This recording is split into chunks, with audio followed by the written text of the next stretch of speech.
Halo semuanya, kembali lagi bersama channel YouTube Himti.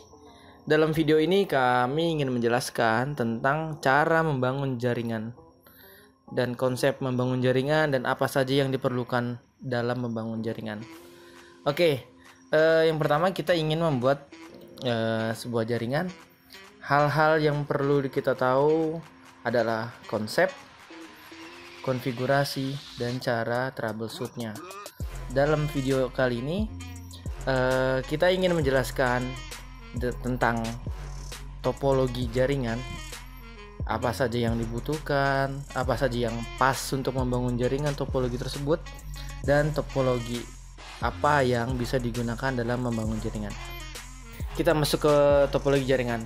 Tadi di awal udah kita singgung, dalam membangun jaringan itu kita harus tahu topologi apa yang ingin kita buat, topologi apa yang pas kita gunakan untuk membangun jaringan tersebut. Kita masuk yang pertama. Di sini ada topologi bus, yang kedua ring topologi, 3 star topologi, 4 extend star topologi, kelima ada hierarchical topologi, yang keenam ada mesh topologi. Nah, dari topologi tersebut nanti kita akan jelaskan apa sih perbedaannya dan cara pemasangannya gimana, keuntungan atau kekurangannya gimana, dan bisa diimplementasikan dalam bentuk apa. Nanti kita jelaskan satu persatu. Nah, sekarang kita masuk topologi mesh. Pada topologi ini, setiap komputer akan terhubung dengan komputer lain dalam jaringan menggunakan kabel tunggal. Jadi, proses pengiriman data akan langsung mencapai komputer tujuan tanpa melalui komputer lain ataupun switch dan hub. Di sini ada kelebihannya. Proses pengiriman lebih cepat tanpa melalui komputer lain. Jika salah satu komputer mengalami kerusakan, tidak akan mengganggu komputer lain.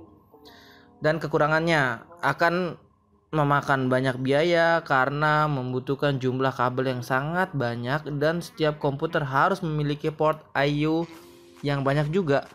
Selain itu, proses instalasinya sangat rumit. Nah, kita masuk yang selanjutnya. Ini topologi yang paling banyak digunakan sekarang karena kelebihannya lebih banyak.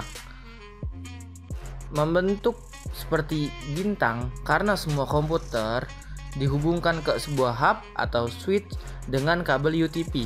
Sehingga hub atau switch lah yang pusat dari jaringan, dan jika komputer 1 ingin mengirim data ke komputer 4, data akan langsung dikirim ke komputer tujuan. Jadi nggak muter-muter. Misalkan komputer 1 langsung ngirim ke 4, ya langsung dikirim ke 4 tanpa melewati ke komputer 2, 3 dan seterusnya. Ini ada kelebihannya, sangat mudah mendeteksi komputer mana yang mengalami gangguan, mudah untuk melakukan penambahan atau pengurangan komputer tanpa mengganggu yang lain. Keamanan sebuah data lebih tinggi.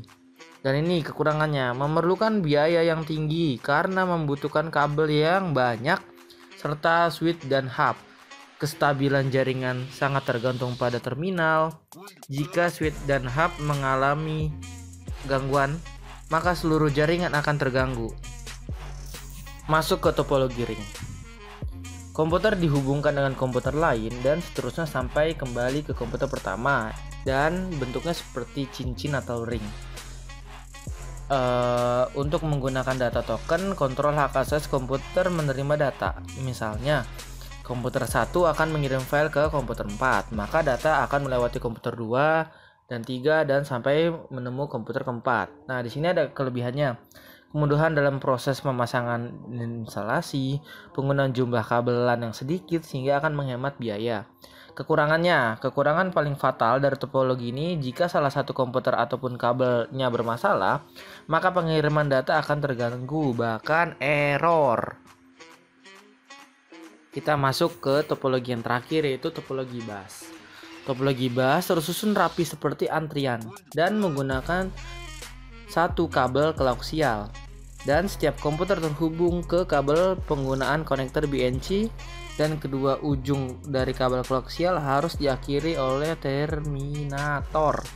Kelebihannya sekarang, kelebihan dari topologi bus hampir sama dengan ring, yaitu kabel yang digunakan tidak banyak dan dapat menghemat biaya pemasangan.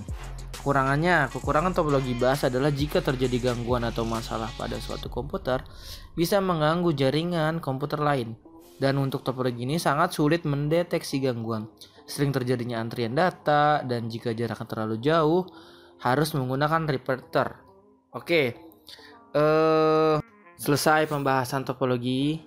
Jadi udah beberapa yang kita bahas dan sudah tahu dong yang biasa digunakan topologinya apa, perbedaannya apa, kekurangan dan kelebihannya apa dari masing-masing topologi.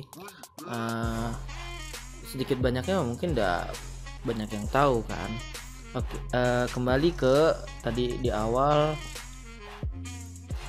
dalam konsep membangun jaringan. Dari topologi sudah kita bahas, dan nanti kita akan lanjut cara konfigurasi dalam implementasi membangun jaringan yang kita pakai nanti Cisco pakai tracer. Kita akan jelaskan cara konfigurasi semua membangun jaringan, pembagian IP statik dan routing dinamik itu gimana, pembagian IP DHCP sampai kita membangun jaringan dan pembagian itu rata, dan cara proxy dan lain-lain. Tunggu video selanjutnya, nanti akan kita bahas semuanya. Terima kasih.